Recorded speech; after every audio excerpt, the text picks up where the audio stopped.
আহা, বোকা মানুষ কোন দিন বুঝবে? বোকা বাপগুলো কোন দিন বুঝবে?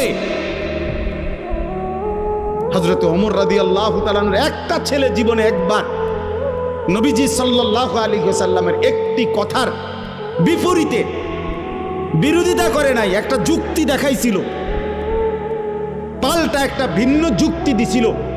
হযরত ওমর রাদিয়াল্লাহু তাআলা আনহু মৃত্যু পর্যন্ত ওই সন্তানের সাথে আর কথা বলে না, কথা বলে না। হযরত নূহ আলাইহিস সালাম সন্তান কেনানের মৃত্যুর সময় দোয়া করছিল আল্লাহর কাছে, আল্লাহ আমার সন্তান ডুবে যাচ্ছে পানিতে।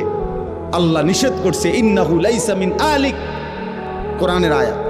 আল্লাহ বলছে, হে নূহ সাবধান, এটা তোমার সন্তান নয়। ইন্নাহু আমালুন গায়রু সালিহ,